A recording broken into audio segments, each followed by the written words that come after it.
Hello YouTube, hello, and we're back again, of course we are. And today we're gonna be talking about practicing and playing and which one people would, or me personally anyway, would suggest. What I personally would suggest doing.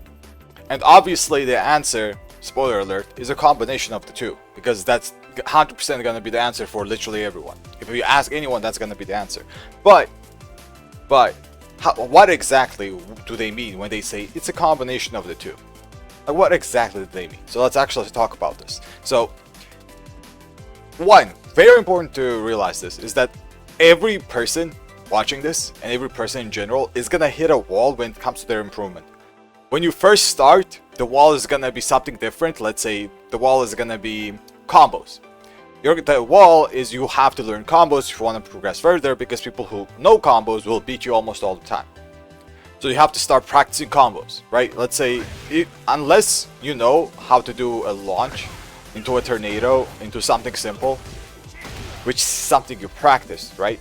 It's gonna be a little bit harder for you to improve, especially in rank up, right? It's gonna be way more difficult. So now this wall, you can overcome it by practicing. But when you practice, this is very important, right? When you practice, you have to actually go into a match and use what you practiced, right? This is one of the first walls you'll be up against when you play Tekken, when it comes to combos, right? So you practice your combos and then do it in a real match. You don't do it in a real match and then go to practice mode, or not go into practice mode, right? You have to go into practice mode, do these combos, and then go into a real match to get used to them. This is how it works. And this is how it works in general when it comes to everything and every kind of wall you're gonna hit as a Tekken player. Right? For example, another wall you are gonna hit when you're trying to rank up and improve in the game is punishment. So punishment is very important, because if you don't punish, you will lose out on a lot of damage. For example, right? For example, let's say I block Brian's hatchet kick. This. And I don't punish it. I randomly block it, and I just do something like this instead, right? Or something like that. Or even something like a down jab. Because I'm just pressing buttons. I don't know what I'm doing. Maybe I'm throwing here, right? Something like this. So even just this will feel like a massive wall, because knowing the punishment on everything, this is just one example on the hatchet kick, right? Knowing the punishment on everything is very difficult. But this is also something that you overcome by practicing. But it's a move by move basis practice, and you can also use replays for it, to be fair.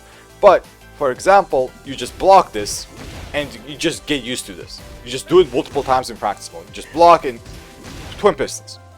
And also you practice your combos after it as well. Because as I said, combos is also very important, so you get used to them. And now you know, okay, when I block this, I'm gonna do this exact same thing, because I practiced this so many damn times, so the moment this happens in a real match, I'm gonna do it. So this is also a version of I'm gonna practice first, and then I'm gonna utilize it in a real match. And I'm gonna keep practicing it until I see that I'm doing it consistently in real matches. Consistently doing it. Everyone's gonna mess up once or twice, everyone can mess it up, but if you're consistently doing it, then you'll be like, okay, I'm doing it well enough that I'm gonna stop practicing it now, right? I'm gonna stop practicing it. It's the same with other punishable moves.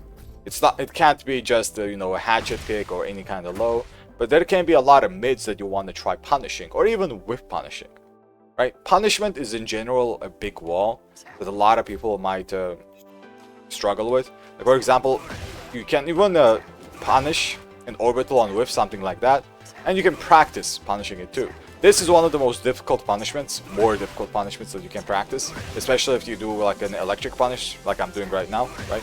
These are difficult stuff. But this is also stuff that you can practice and you can actually use in a real match. But you can all have to also think about how you use it. Right? For example, if you think about, okay, if I'm too far, it's going to be way further. Like, this will become natural for you in practice mode when you understand, oh, I'm too far, I can't really punish it there. So now you understand, I have to be a little bit closer. And now I can punish it. And this will also matter in real matches, right? This is basic. And this is all that stuff that you'll understand while practicing. And not only, as I said, lows or whiff punishment, but also punishing stuff, mids, for example, that are minus. An example is something like this string, right? If you block this string, let's say, and you don't punish it because you don't know the frames, or you're just not used to it, you go into practice mode and start punishing it. Right, down back 1-2. Maybe back 1-2 sometimes it's gonna work, but you'll understand that, okay, most of the time, down back 1-2 is gonna be way, way better. Way better. So now you know your punishment, you just do your punishment every time you block this. And maybe if you're a crazy maniac, you try to electric it, right? If you're a maniac, but we're not talking about electric punishment on -13 tier. Not to mention it's super difficult, right? Super, super difficult, so you have to be very careful.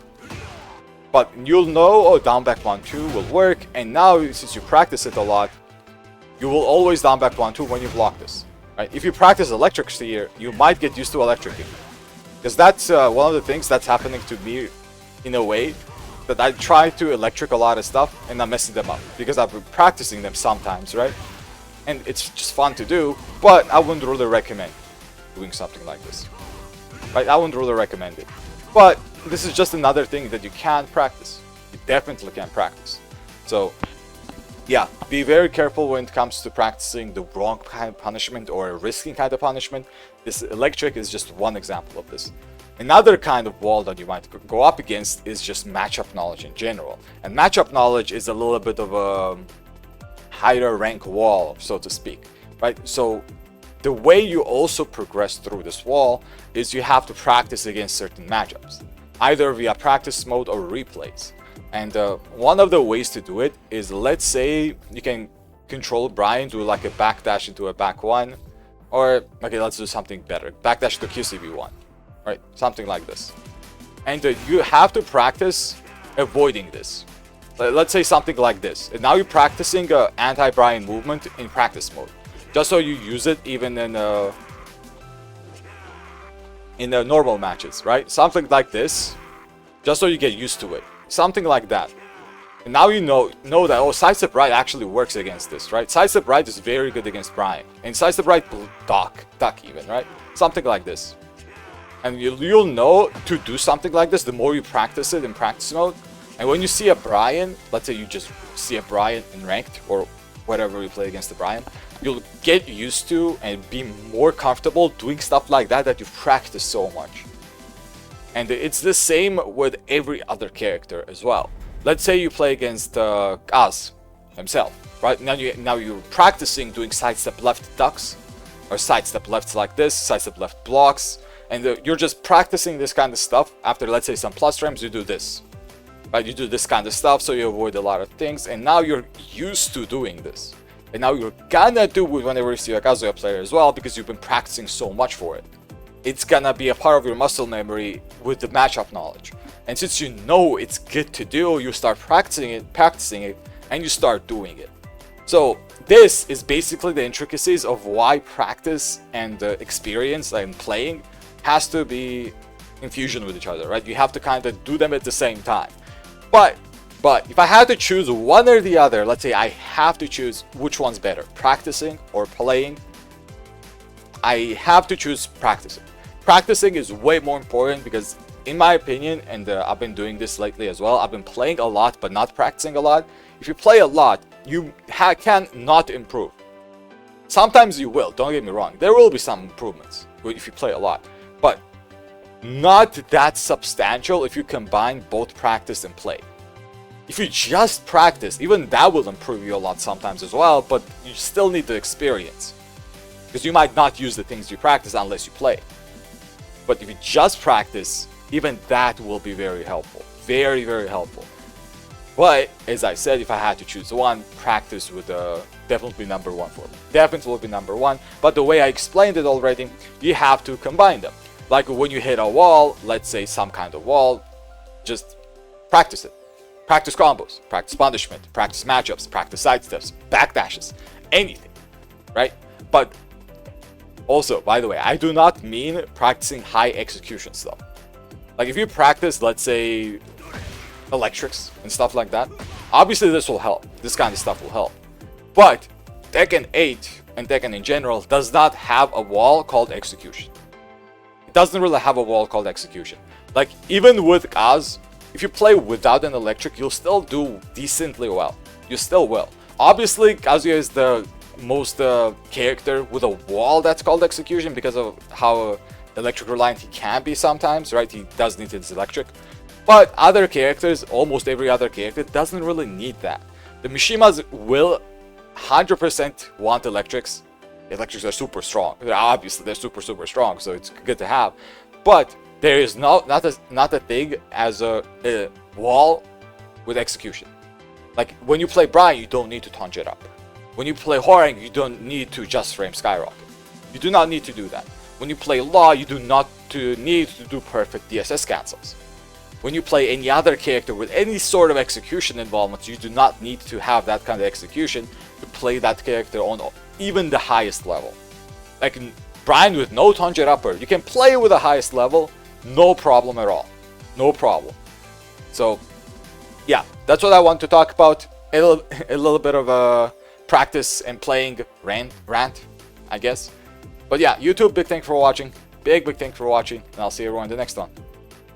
Till then.